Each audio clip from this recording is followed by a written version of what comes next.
El video que van a ver a continuación forma parte de un video mucho más largo que originalmente se llamaba El peor año de mi vida, que en realidad duraba como 2 horas, pero yo lo corté, si no iba a quedar muy largo.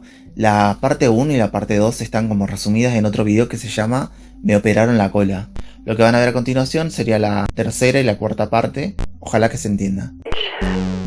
Hola gente hermosa, ¿cómo le va? ¿Cómo le va? Esta es la tercera parte del video que hice sobre el 2022, el peor año de mi vida. Como yo les conté, en la primera parte, yo estaba con mi compañero sexual, estábamos teniendo relaciones, y entonces me mete el dedo en el culo y me dice que notaba algo raro, y entonces resultó ser que tenía quistes.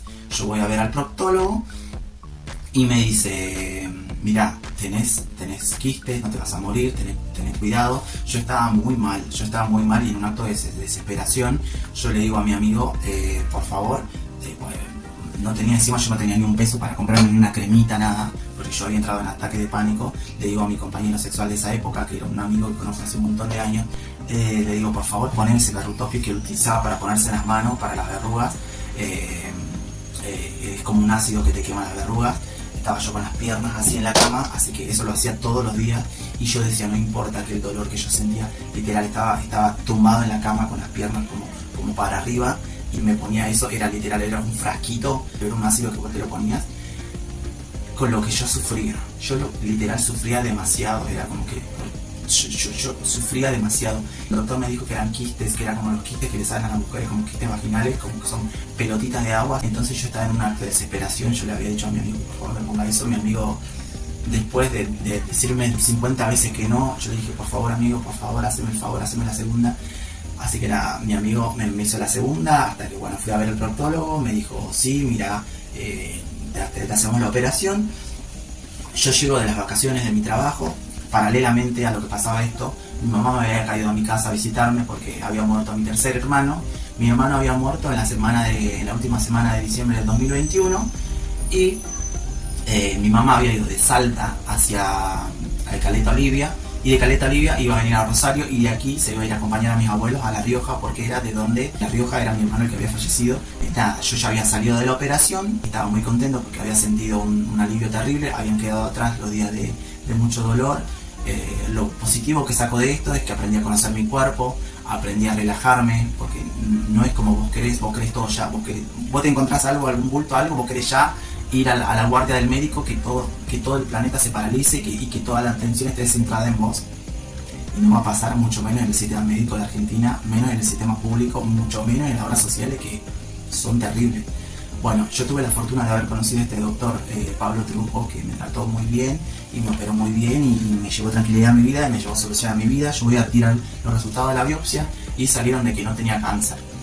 Entonces, nada, yo retomo al trabajo, le llevo un certificado médico en el que decía que tenía que hacer reposo, en el que decía que había sido operado, de que tenía que hacer reposo, pero yo le había preguntado al médico si podía trabajar, y me dijo a las media hora podés trabajar. Yo ya venía de vacaciones, y entonces decidí no tomarme el reposo.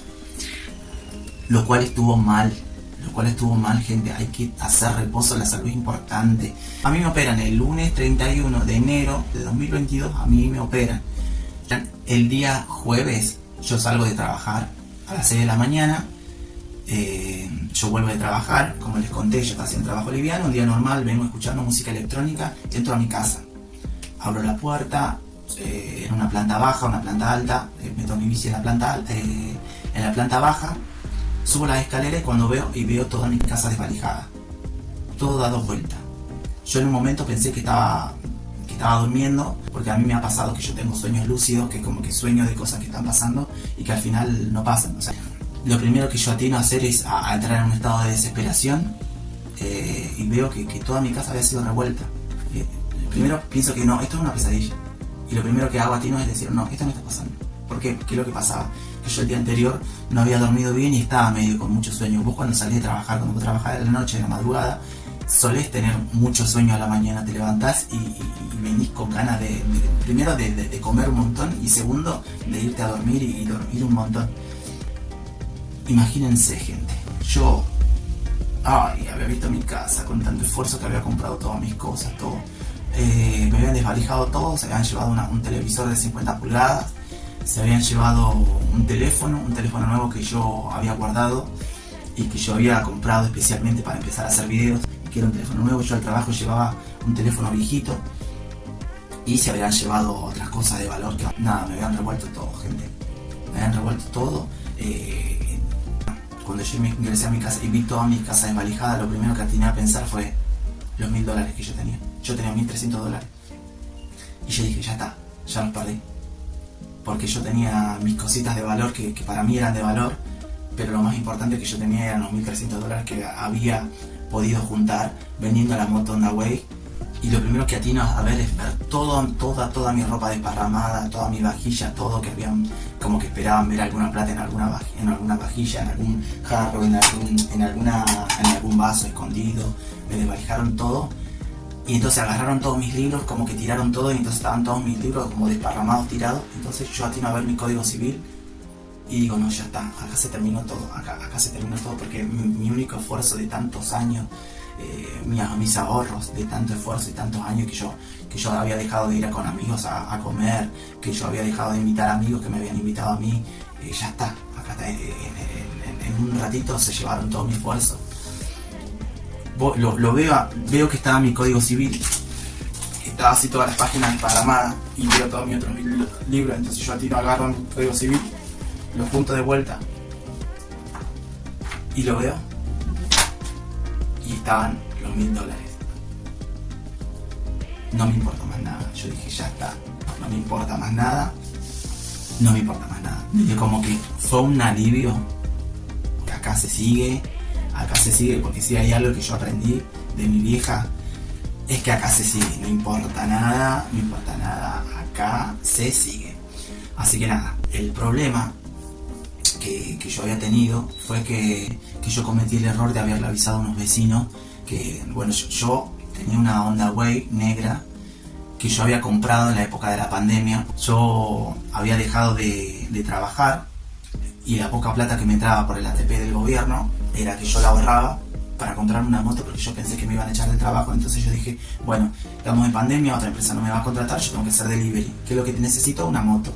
Entonces, platita que entraba, no comía directamente, yo la junté con mucho esfuerzo, me compré una Honda Wave, empecé a salir a practicar a la plaza, obtuve mi licencia de conducir de moto. Esa moto la tuve unos 3 meses, 4 meses. Cuando volvió a abrir todo, yo hablé con mi jefa y le dije, mirá, yo me compré la moto porque pensé que me iba a quedar sin trabajo, y me dice, Dios, quédate tranquilo, que si vos seguís trabajando como seguís trabajando, tenés trabajo 20 años más, me dice. Entonces yo mucho la moto no la usaba, yo no la usaba la moto directamente, la tenía medio al pedo, y entonces que lo que hice fue venderla, porque me la habían comprado por $1000 de aquella época, y yo platita que tenía me compraba dólares, $20, $100 a un amigo. Así que nada, yo la moto la había vendido, y esos dólares que yo tenía lo había guardado entre medio de mi código civil, que eran 10 billetes de $100 que lo había metido en el código civil, y lo tenía en mi pequeño modular. Y unos vecinos con los que yo me hablaba me habían preguntado, ¿y qué pasó con tu moto? ¿No la trajiste más? Mira, les digo yo, la moto la vendí, así que estoy contento porque me saqué de encima la moto y pude hacer unos pesitos. O sea, unos vecinos que yo tenía mucha confianza en ese momento, que es el peor error que pueden tener en este mundo, y en Rosario sobre todo, es no confiar en nadie, gente. No confíen en nadie, hasta el que parece bueno. Vos no sabés lo que está hablando de vos y qué información da de vos. Así que nada, yo le había cometido el error de decirle que la había vendido. Yo debía haberle dicho que me la habían robado, pero nada, yo le dije la vendí y tuve unos pesitos, y si Dios quiere voy a irme a alquilar a otro lado, qué sé yo. La cosa es que a la semana me desvalijaron. Es muy fuerte ver todas tus cosas tiradas en el piso, y encima estaban buscando esa plata. Me agarró una especie de miedo, de ataque de pánico, de ansiedad. Todo el sueño que tenía se me había ido, se había transformado, la realidad se había confundido con que si era un sueño o no. Yo tengo que agarrar el teléfono, llamar para el 911 y le explico la situación, y me dice la chica, lo que sea que esté haciendo, deje de hacerlo, no toque nada, y nada, que ahora mismo va la policía y van a ir a tomar fotos de la situación y le van a hacer unas preguntas. Me preguntó si tenía cámaras. No, yo no tenía ninguna comodidad en esa casa, se estaba cayendo el techo. Ay, listo, me está cortando la respiración. Me preguntó si yo tenía cámaras o si tenía seguro o algo. Yo le dije que no. Y bueno, la policía tardó 40 minutos en ir a mi casa, literal, tardó 40 minutos. Yo atino a llamar a mi amigo, lo llamé 400 veces, no me respondía, y después lo llamo y le digo, negro, me pasó esto, otro, y él me dice, no está pasando eso, no, es una mentira, es una locura. Le digo, sí, negro, me pasó esto. Bueno, me dice, cuando él estaba solo con su mamá, me dice, cuando venga mi otra hermana, yo parto para tu casa y te doy una mano, me dice, lo que sea, pero no me podía ayudar en nada.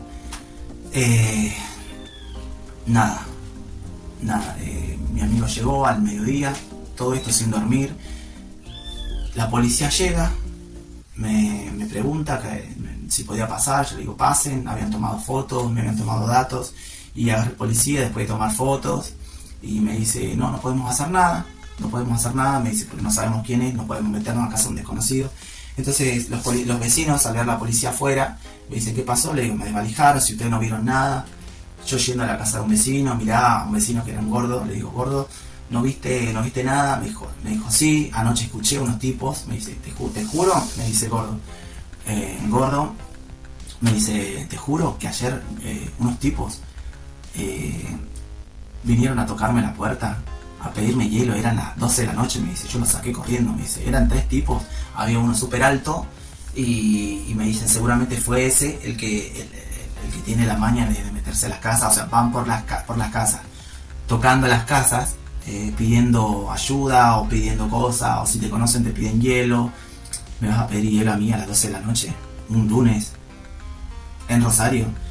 Y a las casas que van tocando mucho y no salen, se meten en esas casas. Que no, vos, por ejemplo, el modus operandi que ellos tienen es el siguiente: van a distintas casas, a las casas que ven más o menos vacías. Hay casas que responden y dicen, no, váyanse. Y entonces encuentran una casa, en este caso fue la mía, tocaban la puerta, vieron que no había perros, vieron que no salía nadie, entonces que atinaron. Hay un tipo que medía como 2 metros, flaquísimo, porque yo lo conocía de vista, 50 kilos, un fideo, 2 manotazos.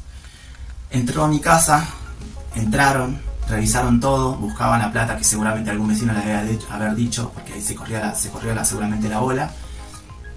El problema que eran comunes los robos en esa zona. No en el momento en el que yo alquilé, porque si yo hubiese sabido eso en el momento de alquilar, seguramente no alquilaba ese lugar.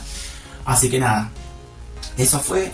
Me gustaría decirle que fui, encaré a los tipos, algo, pero gente, yo fue el primer día en mi vida en que no dormí en 24 horas, porque yo paralelamente a esto, yo no pude avisar en el trabajo, o sea, yo no avisé en mi trabajo que me habían robado. Yo ya había llevado un certificado médico y encima avisarle que me habían robado y que no iba a poder ir a trabajar porque me habían robado, era como que eran muchas cosas que habían pasado en mi vida en torno a mí. Paralelamente en el trabajo estaban saliendo muchas cosas mal, me habían desvalijado, viene la policía, me dicen que no iban a poder hacer nada más que tomar los datos. Me preguntó si yo tenía seguro, yo le dije que no, me dice, mira, es mal, todo el mundo tiene seguro porque los robos son comunes acá en Rosario y usualmente la aseguradora te reconocen una plata de las cosas que te roben. Entonces nada, pregunté a los vecinos, nadie sabía nada. Al tiempo me dijeron, mira, al frente de mi casa había un pasillo. Acá en Rosario hay muchas casas que tienen pasillos donde van a robar y se esconden en esos pasillos. El hijo del pastor evangélico fue el que te robó, que anda en la droga, me dice, que anda en una familia turbia, que siempre anda en algo turbio. Así que esos fueron los que vimos, que estaban rondando en la noche pidiendo hielo a la gente o pidiéndole cosas. Seguramente vieron tu casa vacía y entraron, como no salía ningún perro, como no escucharon ningún ruido, seguramente entraron. Así que nada, yo no pude hacer nada. Que bueno, llegó mi amigo el negro al mediodía, porque después que se fue la policía, tomaron fotos. Una vez que tomaron fotos me dieron permiso de acomodar todo, porque ellos tenían miedo de que me hayan dejado algo, algún daño. Arreglamos todo como pudimos, ver todas mis camperas con los bolsillos dados vuelta, los pantalones dados vuelta, ver los colchones rajados, habían metido un cuchillo y habían rajado los colchones porque pensaban que la plata, que posiblemente yo tenía plata, estaba ahí abajo. Aparte era un momento en el que yo soy de subir mucho estados a WhatsApp, entonces en ese momento compré placares, compré espejos, compré muchas cosas que para mí eran progreso en ese momento, entonces lo vivía subiendo y seguramente tenía algún vecino malvado acá en Rosario. Hay mucha gente que es así. Nada, vio que vendí la moto y que yo me compraba cosas, seguramente pensaba que yo tenía plata. Era un momento en el que yo alquilaba por dueño directo, entonces no pagaba toda la fortuna que pago yo ahora en alquiler, en expensa. Estaba colgado de la luz, o sea, era un terreno medio fiscal, no sé qué, y entonces no estaba colgado de la luz, no pagaba nada, entonces ahorraba mi dinerito. Entonces seguramente pensaban que tenía plata. Viene la policía, se va, me tomaron fotos y me dijeron, podés arreglar tus cosas. Lo llamó a mi amigo, me dijo, así que vino el negro, tomamos unos mates mientras yo acomodaba mis cosas. Así que nada, eso fue a las 12 del mediodía. Yo todo esto salí del trabajo y no dormí nada. A todo esto, como yo les conté, yo ya había tenido el logro de haber tenido la licencia de conducir moto. Entonces uno de mis propósitos fue conseguir la licencia de conducir, porque yo tenía en mi mente que, bueno, para mejorar mi currículum, yo necesitaba una licencia de conducir. Entonces había pagado pagas clases, un pack de 12 clases, más ir a rendir, un pack de clases para clase, valía 8.000 pesos y yo tenía 2 clases a las 2 de la tarde, a las 14 horas. Entonces eran las 12 del mediodía, yo que no había dormido nada, yo acomodando mis pocas cosas que me habían quedado. A todo esto, yo a las 2 de la tarde tenía mis clases prácticas de manejo. Yo vivo en zona oeste y las clases eran tipo en el centro. Entonces me tuve que venir desde el centro, desde zona oeste hasta el centro a cumplir con mi clase de manejo, porque si yo no avisaba con anterioridad, con 24 horas de anterioridad, perdía esas clases. O sea, ya te tachaban las clases que vos ya habías comprado. Entonces tuve que ir con la casa desvalijada y con todo el estrés de haber hecho todo eso, ir a tomar las clases y nada, hice lo que pude, manejé muy mal. Me dice el tipo, ¿qué pasó? Si vos venías progresando un montón. Y le digo, mira, me acaba de pasar esto, me acaban de desvalijar mi casa. Me acaban de desvalijar la casa, pero no quiero perder la clase, no quiero que este día sea totalmente malo y quiero decirme a mí mismo que no todo está perdido y que no todo está mal. Fue literal el peor día de mi vida y iba a seguir empeorando. A las 2 de la tarde yo tenía mi clase de conducir. Di mi clase de conducir, conducí muy mal, le hice todo muy mal, el chico me trató muy mal, el chico que daba la clase de conducir me trataba muy mal, y el chico me parece que tenía problemas, pero vuelvo a mi casa y era yo de vuelta tratando de acomodar todo. Avisé a unos amigos, nadie pudo venir a mi casa, estaba yo solo, mi amigo el negro había llegado al mediodía. Para todo esto mi mamá estaba en San Lorenzo, yo llamo a Tino a llamarla y le digo, te voy a contar algo que es muy fuerte, le digo, porque mi mamá acababa de venir con la muerte de mi tercer hermano. Le digo, hijita, yo quiero que vos te quedes tranquila, acaba de pasar esto, le digo, la casa donde vos viniste hace una semana a tomar mates conmigo, que vos estuviste viviendo una semana en mi casita, bueno, me desvalijaron y mi casa está toda dada vuelta, hay muchas cosas que yo tenía que ya no tengo, le digo, y hay muchas cosas que antes estaban bien, en buen estado, y ahora están todas rotas, y la cama está rajada y está todo dado vuelta, le digo, pero yo estoy bien, le digo, yo quiero que vos te quedes tranquila porque no me robaron lo más importante, que eran mis ahorritos, mis $1.300 que yo utilicé para venirme a alquilar acá. Recién me fui a dormir tipo a las 5 de la tarde. O sea, yo salí de trabajar a las 6 de la mañana y a las 5 de la tarde recién me fui a dormir. No me pude dormir en todo el día porque recibía mensajes de vecinos de todos lados. Y era como que nada, ya había pasado el shock y también mi cabeza entró en un estado primitivo salvaje de aquí hay que estar alerta. Y nada, llegó un momento en que cerré todas las ventanas, cerré todo. Y nada.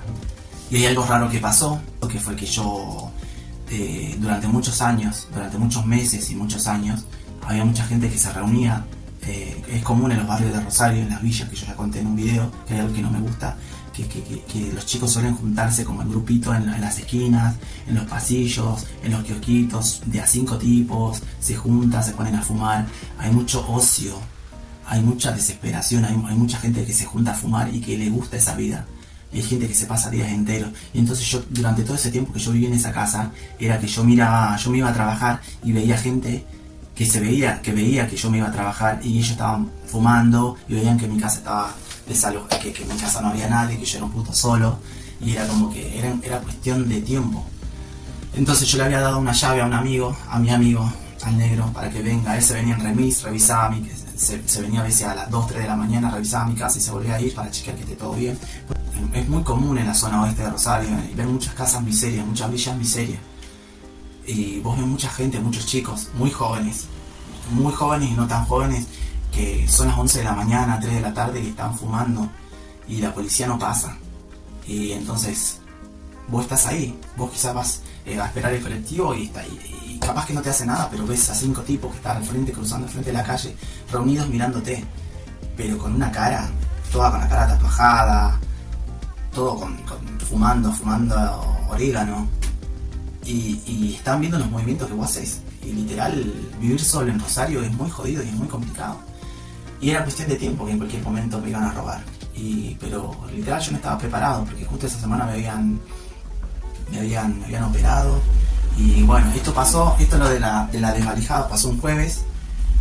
Al otro día, a los 2 días después, yo me agarro el dedo con la mano en el trabajo. Y fue un momento muy fuerte porque yo me puse a llorar en el trabajo por el dolor que sentía. Es costumbre, cuando vos lo haces todos los días y cuando vos lo haces muchos años, es costumbre que agarres confianza con esas máquinas. Entonces como parecería que es la tostadora de tu casa, pero no es la tostadora de tu casa. O sea, es una máquina que no tiene vida, que es una máquina inerte, que no le va a importar si entra tu mano. Y yo estaba muy mal por todas las cosas, por todos los eventos que me habían pasado. Entonces medio como que no había descansado bien.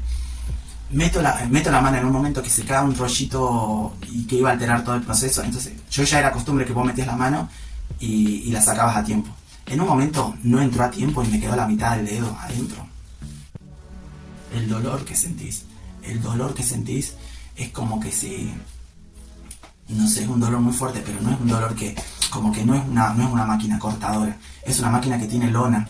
O sea, es una lona apretándote a más no poder. O sea, no te sale sangre, pero te aprieta demasiado el dedo. Que literal yo me puse a llorar en ese momento. Yo no le había contado a nadie que me habían desvalijado la casa y aproveché de decirle a mi compañero, fue el primero que le conté, le dije, mira, hace 2 días me pasó esto. Por eso es que hoy no puedo rendir bien en el trabajo, porque estoy pensando que el lugar que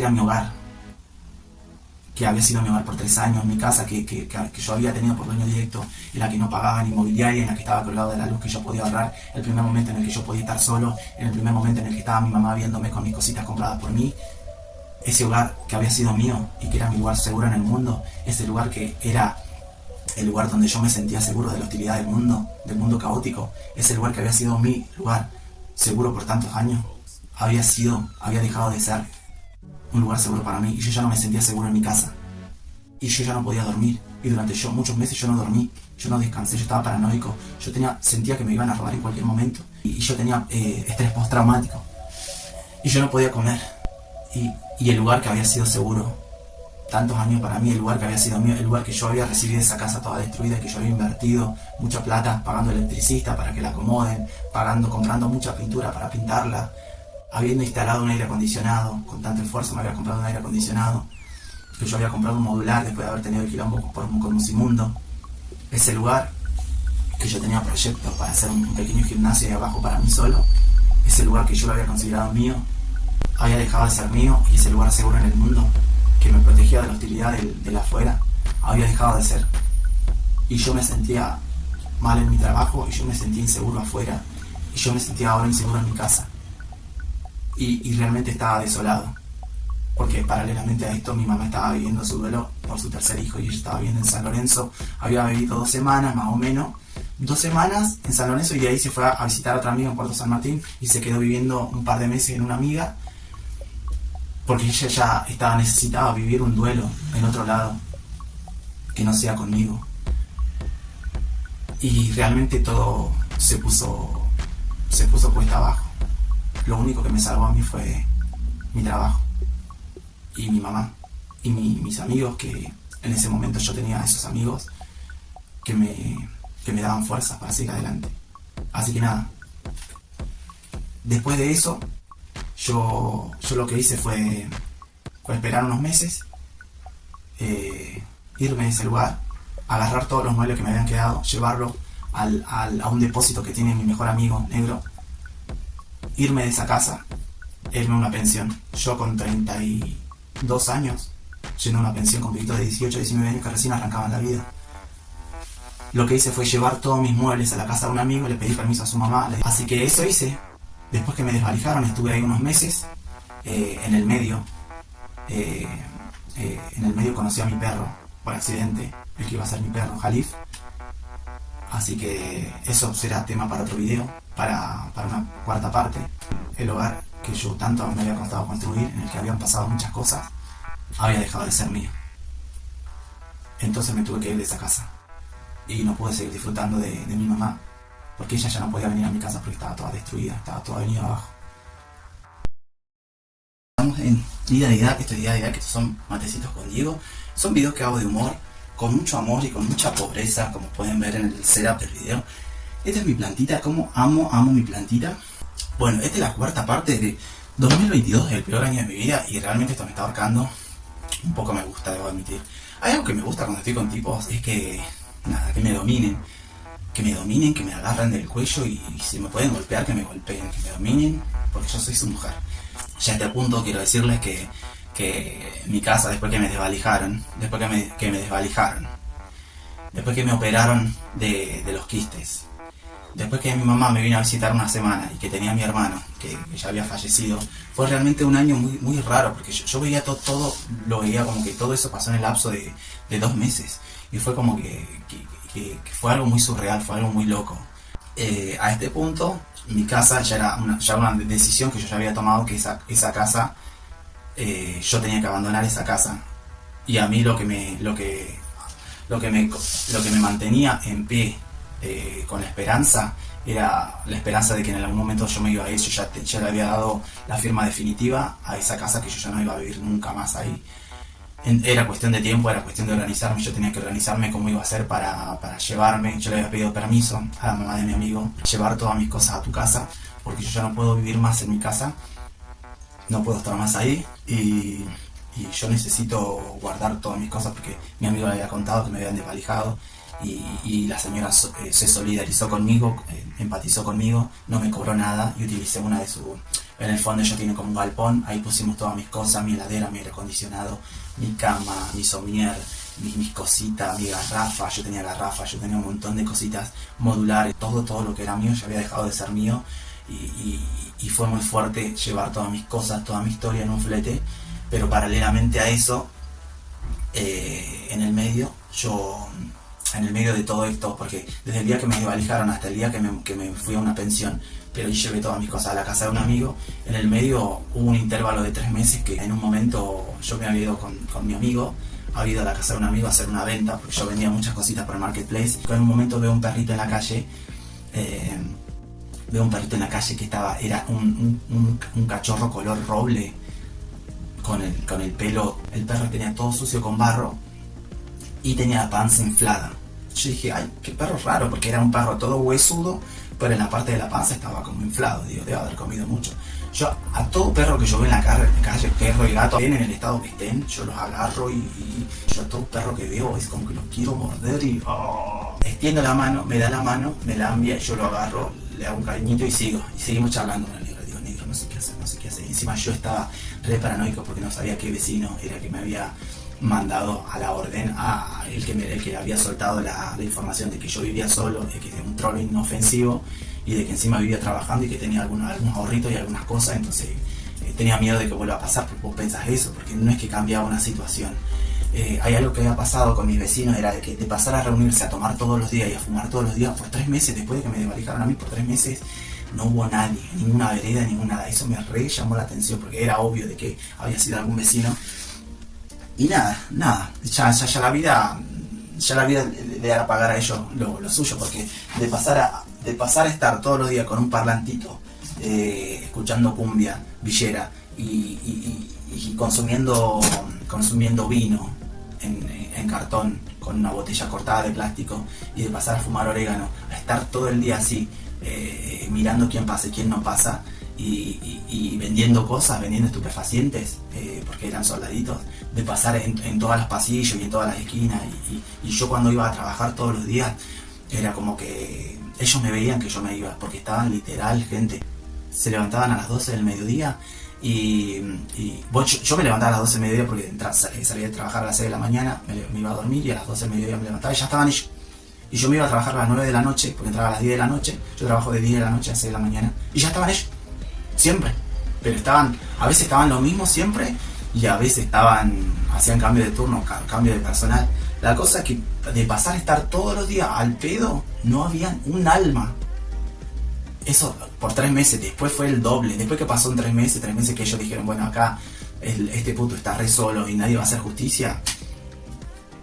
No. Fue un periodo muy fuerte porque después de esos 3 meses que no hubo nadie al frente de mi casa, en las veredas, y no hubo nadie en el barrio, pasando por nadie, después que pasó ese tiempo, vino el doble de gente. Era como que se duplicó la cantidad de gente y la cantidad de tiempo que estaban fumando y estaban ahí mirando. No estoy hablando de gente vestida normal, estoy hablando de gente que vos sabés que son malvivientes.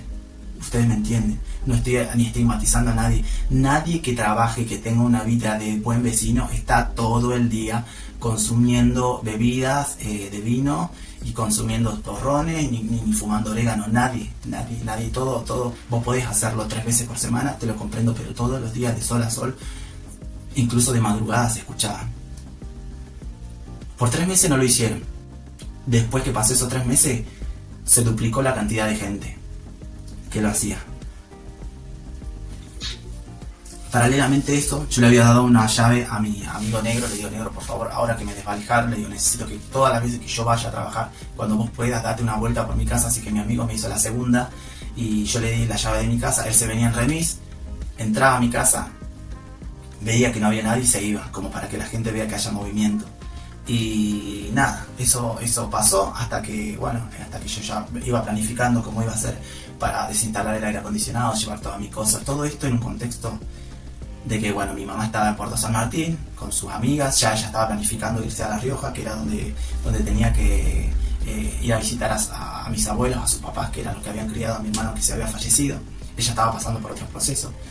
Así que nada, yo estaba absolutamente solo, como siempre. Mis papás a mí nunca me pudieron apoyar, nunca pudieron, nunca quisieron, nunca. Así que yo estaba totalmente solo y en todos mis relatos es normal que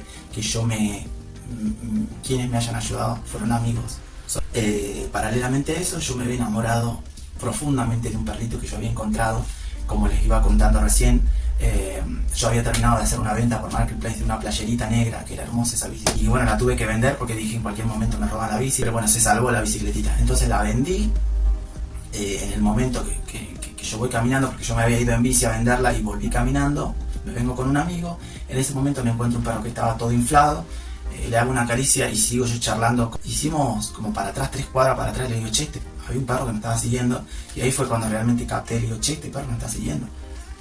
Y entonces me quedo quieto y viene el perro y me empieza a hacer cariño, se empieza a frotar a mí. Así que nada, yo seguí caminando y le digo a mi amigo: si este perro nos sigue siguiendo, no nos va a quedar otra que llevarlo a mi casa, publicarlo en Facebook, y que está perdido, porque hay páginas de perros perdidos encontrados. Porque yo ya era definitorio que yo ya no tenía una casa y que yo me iba a ir a una pensión, pero no sabía cuál. Así que nada, llegué a mi casa, el perro nos siguió por 3 kilómetros. Yo digo: ¿con qué fuerza? Porque este perro estaba raquítico, estaba deshidratado y tenía una de parásitos que era un costal de hueso con una panza prominente para afuera, lleno de barro porque se ve que lo habían tirado al barro, no sé qué. Yo me lo quedo al perro, le di de comer, no había comido nada, tenía el estómago cerrado. Lo llevo al otro día a la veterinaria, le conté la situación a la veterinaria. Mirá, le digo: me encontré este perro, no es mío. Este perro, yo le había puesto el nombre Jalif, le habíamos puesto todas las vacunas, que no importa si las tenía o no las tenía. Este perro no estaba castrado, pero tenía un problema. Lo primero y principal, que estaba infestado de parásitos, que la doctora le había dado un pedacito de queso para que yo le dé unas pastillas de antiparásitos. Entonces yo había comprado un queso, le habíamos dado antiparásitos.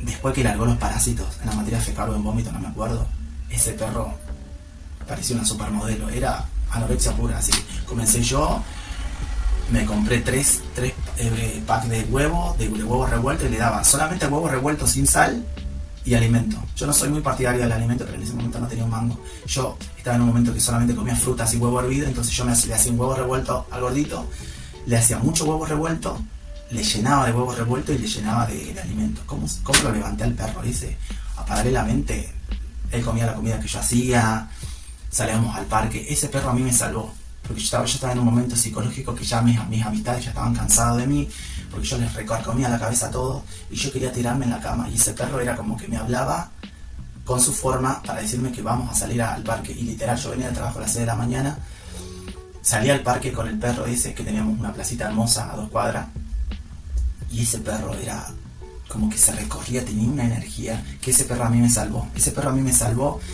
tenía un problema que me había dicho la veterinaria, me dice: de acá a 2 meses lo tenés que traer a operarse porque literal era un perro, era un cachorro, no tenía ni un año, era un cachorrón gigante, pero que tenía la pija como un arroz y tenía los huevitos como arvejas. Tenía un problema que no tenía desarrollados los testículos, como yo básicamente, que tengo los huevitos que son dos arvejas y una pija como un arroz. Entonces me dio una lástima porque me encontré en ese momento que no tengo casa. Yo ya tenía todo, ya tenía desinstalado el aire, tenía el agujero en la pared que ya había desinstalado el aire, tenía todo como para listo, embalado, como para irme. Pero en ese momento, bueno, yo te digo, gordo, te tengo como unos meses hasta que te pongas bien y te encuentres una familia. Y fue exactamente lo que pasó, lo publiqué en la página de Perros Perdidos y Encontrados. Nadie lo reclamó y yo lo publicaba. Y también había publicado las 500 veces que se me perdió, porque con el gordo lo que pasaba era que yo salía a pasear con el gordo, tenía su chapita, pero en un descuido el perro tenía una energía que se me escapaba y yo corriendo por la calle y siempre estaba la gente llamándome, mira, encontré a tu perro, sí, hijo de puta, y yo cagándolo a gritos, negro. Pero era muy gracioso porque yo me veía en un espejo y el perro era gigante y yo estaba tan estresado que ni comía y yo tenía unas piernas. Si yo ahora tengo el cuerpo deforme, tenía las piernitas así, no tenía ni culito, nada, tenía una pancita así y toda la cara comida. El perro estaba más musculoso y estaba más gordo que yo. Para mí era mi bebé y era mi bebote y fue la primera vez que sentí instinto de madre. Soy una madre. Nada, entonces bueno, me reenamoré de ese gordo, pero en un momento ya cuando se agravó, en un momento replanteé, no les voy a mentir, replanteé la idea de... Se me pasaron un montón de cosas por la idea, porque este gordo vino y lo cambió todo. Cuando este gordo vino a mi vida, yo recuperé la fe en la vida básicamente. Porque entre tanto caos, haber venido este gordo y él me salvó a mí y yo lo salvé a él, porque literal, gente, yo salía 5 veces por día a caminar. Fue en el momento en que más hice actividad física y salíamos a los parques. Y uno cuando el perro va al parque, como que le encanta oler y huele en la arena. Y yo estaba ahí y yo salía a correr. Y fue un rayo de luz en tanto caos, entre tanta oscuridad y entre tanto caos. Yo me replanteé la idea, le dije a mi amigo, lo charlé con mis amigos, le digo, yo no voy a encontrar otra casa más barata que esta. Yo invertí mucha plata en esta casa. Yo con el dueño me llevaba muy bien, con el señor Julio yo me llevaba muy bien, y era como que todos los meses venía a ir a cobrarme y él me había aceptado por como yo era, porque él era muy, muy evangélico, muy creyente en Dios, pero o sea, me había aceptado por mi sexualidad y yo el alquiler que había conseguido con él lo había conseguido porque él era tío de uno de mis compañeros de trabajo que le había recomendado, que a mí sabía que yo trabajaba y sabía que yo cumplía. Y yo replanteé la idea de no irme de esa casa. Yo había pensado, digo, bueno, ¿qué es lo que puedo hacer? Porque yo ahora tengo una responsabilidad, que es que me había enamorado de este gordo de 4 patas, que me había robado el corazón y que había invertido tanta plata. Yo pagué un montón de vacunas porque yo tenía mucho miedo, porque tenía la panza muy inflamada. Entonces yo era una madre primeriza que asustada por cuando su mínima cosita que hace su bebé iba corriendo al médico pensando que es lo peor. Y nada, yo lo levanté a ese perro, literal, porque ese perro pasó de ser un perro todo demacrado a ser un perro que tenía un color dorado hermoso. Imagínense que cuando yo lo publicaba, si alguien lo conocía, nadie ni siquiera reclamaba, nadie ni me comentaba la publicación, la típica en Facebook que te ponen un puntito y nada más. Cuando yo lo publiqué para darlo en adopción, me llovían las ofertas y bueno, se lo terminé dando a una familia que tenía un patio gigante normal, a una familia de un chico y una chica y un bebé. Y cuando me separé de este gordo, fue muy fuerte porque la vida no me daba tregua, porque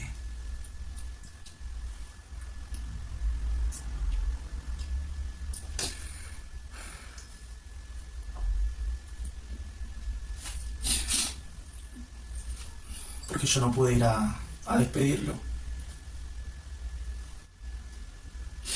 Yo había hecho todo el manejo por Facebook para darlo en adopción y no aguanté para llevarlo. No aguanté, le dije a mi amigo, llévalo vos porque yo no lo puedo llevar. Este año fue muy duro. Y culminar el año llevando a mi único perro, que Yo lo amaba. Y nunca más volví a saber de él porque yo le dije al dueño, mira, no quiero saber más nada, no me pases información porque me va a hacer mal. Me va a hacer mal porque yo quiero seguir adelante y yo tengo que seguir adelante y me fui a una pensión con pibitos de 18 a 19 años que recién estaban empezando la vida. Y fue muy loco porque irónicamente al principio estaba muy mal y después fue como una renovación de aire, porque la vida es así, o sea, por más que uno no quiera, la vida sigue. Paralelamente a esto, mi mamá volvió a La Rioja, se fue a La Rioja, y la tragedia no abandonó nuestra vida porque en ese momento murió mi abuelo. Murió el papá de mi mamá, así que mi mamá se quedó un tiempo en La Rioja,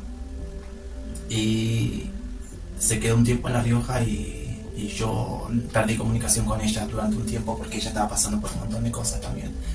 Y perdí comunicación con mi mamá. Yo había llevado todos mis muebles a la casa de mi amigo, a la casa de su mamá, que ella tenía un depósito. Yo me había ido a una pensión donde estaba toda amoblada, era una pensión en el centro, acá en pleno centro, y yo... para mí fue muy fuerte porque yo tenía todas mis comodidades, yo tenía todas mis citas, todo en una cama gigante, y pasar a estar en una cucheta de madera, tipo de tamaño de una plaza, más chico que una plaza, y tener un placarcito del tamaño chiquitito, donde no cabía ni dos remeras, fue muy fuerte. Pero lo más fuerte no fue eso, lo más fuerte fue que yo pude, no sé cómo decirlo, fue como un trasplante, fue como un trasplante mental para mí, porque yo pude ver cómo pensaban las nuevas generaciones, o sea, fue algo positivo. Si tengo que encontrar algo positivo dentro de toda esta tragedia, fue que toda esta energía de gente joven nueva con ganas de salir a la vida, de comerse el mundo, me hizo acordar a mí, porque yo había dejado de ser el mismo. Cuando tenés tantos fracasos en la vida, cuando fracasás tanto, por más que vos empezás el mundo, yo empecé el mundo a los 18 queriéndome comer el mundo, a los 18, por eso es que me fui de mi casa a los 18 con un jean y una remera. Cuando empezás por la vida y te querés comer el mundo, vos tenés una energía que no te para nadie, es literal, te pueden decir vamos a la guerra y vos vas a la guerra. Y estos chicos con los que yo me relacionaba eran así, y eran todos tan distintos, era una clase de Gran Hermano, pero sin ser Gran Hermano. Y medio era como Gran Hermano porque había un dueño que miraba todas las cámaras, y estábamos en un grupo de WhatsApp y nos decía, che, que dejen las cosas sucias. Y ahí conocí muchas amigas, conocí a Laura, conocí a Mari, una chica que todavía me sigue hablando, que para mí es una de mis mejores amigas. Gente, si hay un consejo que yo le puedo dar ahora a quien sea que me esté mirando, es si van a juntarse con gente, júntese con gente joven, no solamente a nivel amistades, sino también a nivel citas, a nivel sexual. Júntense con gente joven, pero no en edad joven, sino con gente mentalmente joven, que siempre tenga ideas progresistas, ideas de avanzar, que no esté contaminada con las ideas retrógradas, que no esté contaminada con las ideas de que ya está, todo se acabó. La gente, yo en Grindr tengo, por ejemplo, mi descripción en Grindr es quiero relacionarme con gente joven, pero no solamente por el tema físico, que es importante, sino también por el tema de mentalidad. La gente grande está contaminada por las ideas, por ideas muy malas. O sea, cuando vos ya sos grande ya la vida te curtió bastante, ya cuando sos grande ya la vida te venció. Sobre todo en este país que pasás por catástrofes cada 5 años, tenés una declive económica, que las relaciones, que cuando vos sos chico no sufriste depresiones. Bueno, sí, sufriste, pero no es lo mismo que ya sos grande, ya a los 35 ya pasaste muchas decepciones amorosas, te reventaste el cuerpo con adicciones, te reventaste la cintura por trabajo. Yo tengo compañeros de mi misma edad que ya tienen operaciones de rodilla, tienen operaciones de cintura. Tengo compañeros que ya tienen HIV, muchos ya tuvieron cáncer, muchas amigas que tuvieron como 5 hijos cada una. Y entonces ver toda esta gente joven, toda esta gente nueva, con un aire de esperanza, convivir yo con ellos, para mí fue un trasplante mental. Fue un cortar un ciclo y volver. Pero definitivamente el 2022 fue el peor año de mi vida. Fue definitivamente el peor año de mi vida. Y nada, ojalá que yo pueda salir adelante. Y a mí fue un año de mucho aprendizaje. Así que nada, estos fueron Matecitos con Diego. Y este es el final, la cuarta parte de 2022, el peor año de mi vida. Muchísimas gracias, gracias por ver. Y sigan viendo estos videos, quiero mucho. Bye.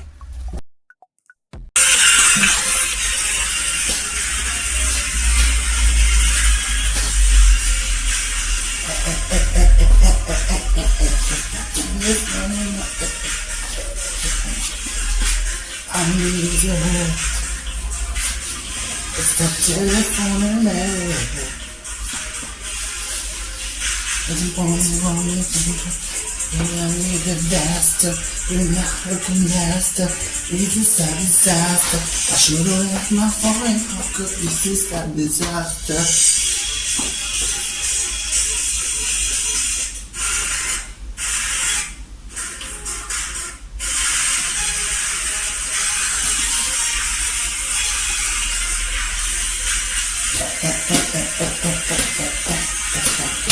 On it next.